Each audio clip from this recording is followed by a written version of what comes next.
Bismillahirrahmanirrahim. Assalamu alaikum dear students. I am your chemistry teacher. Today we are going to revise electronic configuration from chapter number 2. Electronic configuration के बारे में हमने पढ़ा था कि arrangement of electrons होती है अराउंड द न्यूक्लियस, ठीक है। इलेक्ट्रॉन्स न्यूक्लियस के गिर्द डिफरेंट शेल्स और सब शेल्स में अरेंज होते हैं, ठीक है, जिनको हम एनर्जी लेवल्स भी कहते हैं। तो इसका मतलब इलेक्ट्रॉनिक कन्फिगरेशन को रिवाइज करने से पहले हम शेल्स और सब शेल्स को रिवाइज करेंगे। बोहर एटॉमिक थ्योरी में हमने पढ़ा था कि न्यूक्लियस के गिर्द इलेक्ट्रॉन रिवॉल्व करते हैं ख़ास सर्कल्स में, जिनको हम ऑर्बिट्स कहते हैं, हम उनको शेल्स कहते हैं, ठीक है।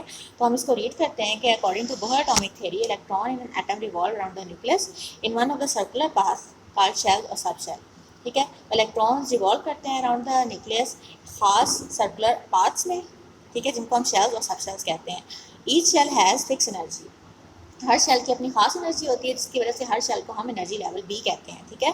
इस बात का क्या मतलब है कि जो न्यूक्लियस के जो शेल्स होते हैं उन सब की अपनी अपनी खास एनर्जी होती है। जैसे कि फॉर एग्जांपल दरम्यान में न्यूक्लियस है और ये फर्स्ट शेल है और ये सेकंड शेल है, ठीक है। तो इसका मतलब है कि जो न्यूक्लियस के पास वाला जो शेल है उसकी एनर्जी सबसे कम होती है। जो जो न्यूक्लियस से दूर जाते जाते हैं शेल्स, उनकी एनर्जी इंक्रीज़ होती जाती है। उस जो फर्स्ट शेल में जो इलेक्ट्रॉन होगा, अगर वो जाना चाहे सेकंड शेल में, वो तो एनर्जी गेन करेगा। अगर सेकंड शेल का इलेक्ट्रॉन फर्स्ट शेल में जाना चाहे तो वो एनर्जी लॉस करेगा। इसका मतलब इन दोनों के एनर्जी लेवल में फ़र्क है, ठीक। तो each shell is described by n value. N value का मतलब है कि फर्स्ट शेल जो होगा न्यूक्लियस के सबसे करीब वाला जो शेल होगा, हम उसको n इक्वल टू 1 कहेंगे, वो शेल नंबर 1 है, ठीक है, और उसका नाम है के शेल। जो सेकंड शेल है उसको हम n इक्वल टू 2 कहेंगे, उसको वो एल शेल है। और जो थर्ड शेल है उसको हम n इक्वल टू 3 कहेंगे, वो एम शेल है, ठीक है। तो as the value of n increases, जो n की वैल्यू इंक्रीज होती जाती है, distance of electron from the nucleus and energy of the shell increases, ठीक है। ये भी हम आपको बताया कि न्यूक्लियस से जो दूर इलेक्ट्रॉन्स और शेल्स जाते हैं उनकी एनर्जी इंक्रीज होती जाती है, ठीक है। इसके बाद है सब शेल्स, ठीक है। तो जो शेल्स हैं वो डिवाइड हैं डिफरेंट पार्ट्स में, जिनको हम सब शेल्स कहते हैं। ये सब एनर्जी लेवल्स कहते हैं, ठीक है। तो a shell or energy level is divided into sub shell or energy level, and value of a shell is placed before the symbol of सब shell. For instance, for example जो sub shells हैं वो चार हम पढ़ेंगे यहाँ पर, S, P, D और एफ, ठीक है। जो फर्स्ट शेल है जो कि के शेल है, ठीक है, उसमें एक ही सब शेल होता है, ठीक है, और होता है वो 1s। जो एल शेल है उसमें 2 सब शेल्स होते हैं और वो होते हैं 2s और 2p, ठीक है। अब देखो हमने 1 क्यों लिखा, क्योंकि जो n इक्वल्स टू 1 था ना के शेल, तो हमने उसके सब शेल के साथ 1 लगा दिया। जो एल था वो n इक्वल्स टू 2 था, उसके सब शेल के साथ हमने 2 लगा दिया, ताकि पहचाने जा सकें कि किस शेल के सब शेल्स हैं, ठीक है। तो हम इसको रीड करते हैं कि n इक्वल्स टू 1 है फॉर के शेल, ठीक है, इट हैज़ ओनली 1 सब शेल। के शेल का सिर्फ 1 सब शेल होता है, जिसको हम 1s कहते हैं, ठीक है। उसके बाद है एल शेल। एल शेल में सिर्फ n इक्वल टू 2 है और इसमें 2 सब शेल्स होते हैं, जो कि 2s और 2p हैं। एम शेल में 3 सब शेल होते हैं, जो कि 3s, 3p, 3d हैं। और एन शेल में 4 सब शेल्स होते हैं, जो कि 4s, 4p, 4d और 4f है, ठीक है। अब हर शेल में नंबर ऑफ इलेक्ट्रॉन्स जो पूरे आ सकते हैं, जो अकोमोडेट हो सकते हैं, वो डिफरेंट होते हैं। जैसे एस सब शेल है उसमें 2 इलेक्ट्रॉन्स पूरे आते हैं, ठीक है। पी सब शेल में 6 इलेक्ट्रॉन्स आ सकते हैं। उसके बाद डी जो सब शेल है उसमें 10 इलेक्ट्रॉन्स आते हैं, और जो एफ सब शेल है उसमें 14 इलेक्ट्रॉन्स आते हैं, ठीक है। अब हमने पढ़ा था कि जो के है, के जो सब शेल है, के शेल है जो, वो सबसे कम एनर्जी होती है। उसके बाद एल की एनर्जी के से ज़्यादा होती है, फिर आता है एम और फिर आता है एन, ठीक है। इसका है 1s, इसका है 2s, 2p, इसका है 3s, 3p, 3d। इसका मतलब है जो जो शेल्स बढ़ते जाते हैं इनका एनर्जी लेवल भी बढ़ता जाता है। सबसे कम एनर्जी जो है 1s की है, इसके बाद जो एनर्जी है 2s की, उसके बाद है 2p की, उसके बाद 3s की, 3p की, 3d की, मतलब एनर्जी ज़्यादा होती जाती है, ठीक है। तो जो इलेक्ट्रॉन्स फील्ड्स होते हैं वो सबसे पहले सबसे कम एनर्जी वाला लेवल जो है ना, जो सब शेल है उसमें फेल होते हैं, ठीक है। इलेक्ट्रॉन्स जो फेल होंगे वो सबसे कम एनर्जी लेवल पे पहले जाते हैं, ठीक है। तो इसका मतलब है कि हम अरेंज करते हैं इलेक्ट्रॉन्स को in order of increasing energy level, ठीक। तो increasing order of energy of सब shell belonging to different shells is given below. सबसे कम एनर्जी होती है 1s की, फिर 2s की, 2p, 3s, 3p, 4s और 3d। ठीक है, इसके बाद तो अरे इसको आपने याद करना है। ठीक है, ये याद करेंगे तभी आप इलेक्ट्रॉनिक कॉन्फ़िगरेशन कर सकते हैं अरेंजमेंट के साथ, तरतीब के साथ सब शेल्स की। ठीक है, इसके बाद इलेक्ट्रॉनिक कॉन्फ़िगरेशन की डेफिनेशन आपको गिवन है। Arrangement of electrons in sub shell is called electronic configuration. Electrons के अरेंजमेंट सब शेल्स के अंदर हम उसको इलेक्ट्रॉनिक कॉन्फ़िगरेशन कहते हैं। We can fill electron present in various elements by Aufbau principle. ठीक है, ये ऑक्वा प्रिंसिपल ये खास प्रिंसिपल है, इसके अकॉर्डिंग हम इलेक्ट्रॉन्स को फिल करते हैं इन सब शेल्स। ठीक है, ऑक्वा प्रिंसिपल क्या कहता है, जो भी हमने पढ़ा कि सबसे पहले हम सबसे जो लोवेस्ट एनर्जी लेवल है उसमें इलेक्ट्रॉन्स को फिल करते हैं। According to this principle electron fill the lowest energy level that is available first. सबसे कम एनर्जी वाला जो सब शेल होता है उसमें सबसे पहले हमने इलेक्ट्रॉन को फिल करना होता है। This mean electron will fill first 1s, सबसे पहले वो 1s में जाएगा, उसके बाद 2s में, उसके बाद 2p में एंड देन सो ऑन। ठीक, तो नेक्स्ट हमारे पास है electronic configuration of first 18 elements. First 18 elements के इलेक्ट्रॉनिक कॉन्फ़िगरेशन हम सीखेंगे। इलेक्ट्रॉनिक कॉन्फ़िगरेशन है, हमने पढ़ा डिस्ट्रीब्यूशन इलेक्ट्रॉन की in different subshells of an atom. ठीक है, तो we can do this by listing symbol of occupied subshells one after another. ठीक है, हमने पहले लिस्ट बनाई थी, 1s सबसे पहले आएगा, 2s फिर आएगा, फिर 2p, फिर 3s, फिर 3p, फिर 3d। ठीक है, तो हम इस तरह लिस्ट बनाएंगे और इलेक्ट्रॉन्स को इसमें फिल करते जाएंगे from lowest energy to high energy. ठीक है, तो show the number of electron in subshell as superscript to the symbol. ठीक है, फॉर एग्जांपल जो फर्स्ट सबशेल है उसका सिंबल है 1s। ठीक है, जो के शेल का सबशेल है। ठीक है, इसमें हमने इलेक्ट्रॉन को फिल करवाना हो तो हम कैसे फिल करवाएंगे इलेक्ट्रॉन को। ठीक, हम जो नंबर ऑफ इलेक्ट्रॉन है इसमें वो हमने ऊपर लिखना है। अगर हम इसमें 1 इलेक्ट्रॉन है तो छोटा सा s के ऊपर सुपरस्क्रिप्ट में लिख, इसको हम सुपरस्क्रिप्ट कहते हैं। जब छोटा सा ऊपर हम साइड पे लिखते हैं उसका हम सुपरस्क्रिप्ट कहते हैं। ठीक है, तो अगर इसमें 2 इलेक्ट्रॉन्स हैं तो हम इसमें 1s 2 करेंगे। ठीक है, सुपरस्क्रिप्ट में हमने 2 लिख देना है।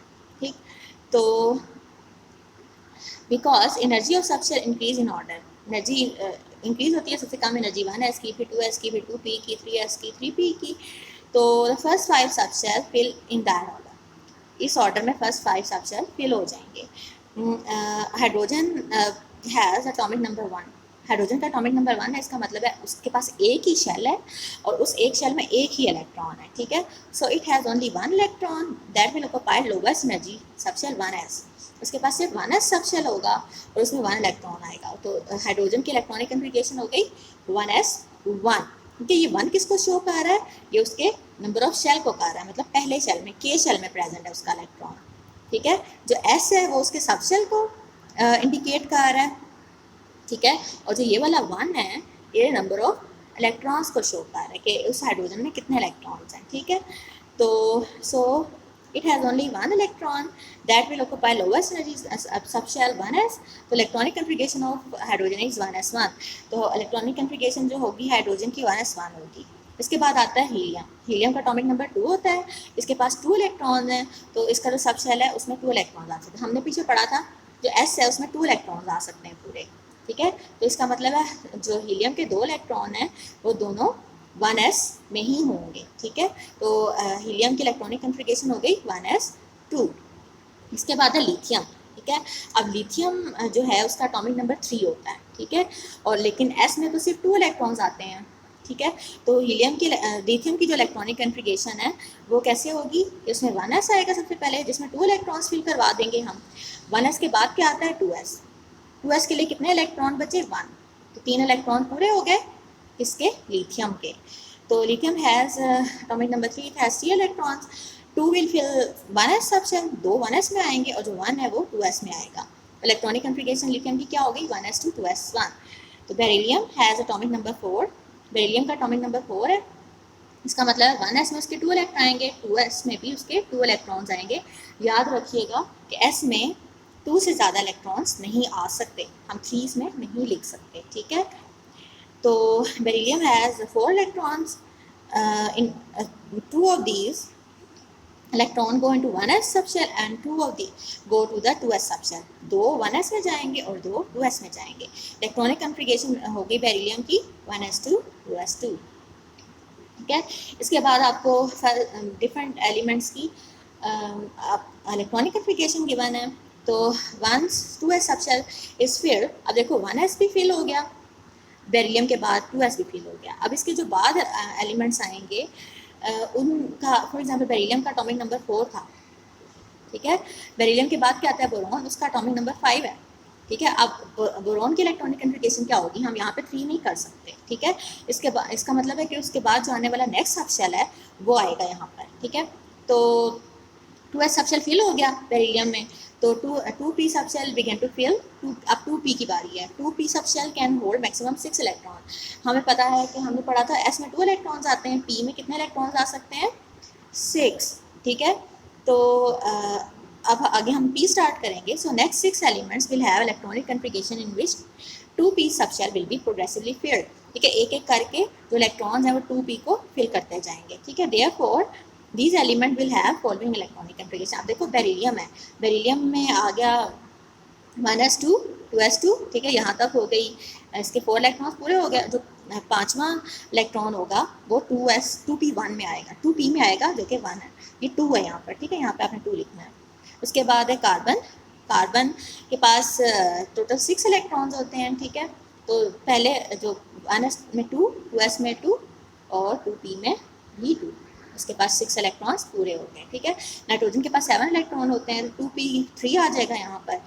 तो आप नोट करें, देखें बोरॉन में यहाँ पे 1 है, carbon 2, nitrogen 3, oxygen 4, fluorine 5, neon 6। Neon पे आके pb जो 2p था वो उसमें 6 इलेक्ट्रॉन्स पूरे हो गए, ठीक है। तो after 2p has completely filled, additional electron will fill 3s subshell, so electronic configuration of sodium and magnesium will be तो आप देखो 2p fill हो गया। अब 2p में 6 इलेक्ट्रॉन्स आते थे, अब 2p के बाद नेक्स्ट सबशेल कौन सा आता है, 3s, ठीक है। तो इसका मतलब है कि अब जब नियॉन के से नेक्स्ट जो एलिमेंट्स आएंगे उनमें 3s होगा, ठीक है। तो इसका मतलब है जो सोडियम है, सोडियम में 11 इलेक्ट्रॉन्स होते हैं, इसकी इलेक्ट्रॉनिक कन्फिगरेशन क्या होगी, 1s2 2s2 2p6, ये हो गए इसके 10 इलेक्ट्रॉन्स पूरे। लेकिन इसमें तो 11 इलेक्ट्रॉन है, तो इसमें आगे 3s1 भी आएगा। इसका मतलब है सोडियम में 3 शेल्स हैं, 1 वाला, 2 वाला और 3, K L एंड M, ठीक है। इसके बाद है after 3s has completely filled, 3s completely fill होने के, अब देखो 3s है ना, जो है तो 3s है लेकिन है तो s में 2 इलेक्ट्रॉन्स आते हैं, ठीक है। तो यहाँ पे s वाला भी फिल हो गया। तो अब इसके बाद क्या होगा, after 3s has completely filled 3p subshell began to fill, 3s के बाद 3p आएगा, उसमें 6 इलेक्ट्रॉन्स पूरे आ सकते हैं। So next 6 elements have electronic configuration by filling 3p subshell, ठीक है। तो after 3s has completely filled 3p subshell begins to fill. So next 6 elements have electronic configuration filling ये वही बात है कि जो है 3s के बाद 3p सबशेल आ जाएंगे और वो इलेक्ट्रॉन 6 एलिमेंट्स होंगे जिनके इलेक्ट्रॉन आगे फिल होंगे, ठीक है। इसके बाद है सेल्फ असेसमेंट 2.3, आपका होमवर्क है, ये आपने अपनी रफ कॉपीज़ पे सॉल्व करनी है, ठीक है। Self assessment 2.3 and self assessment 2.4, ठीक है। ये दोनों आपने अपनी रफ कॉपीज़ पे प्रैक्टिस करनी है, ठीक। तो ये था हमारा आज का लेक्चर। अगर आपको कोई क्वेश्चन है तो आप पूछ सकते हैं। Best of luck and thank you.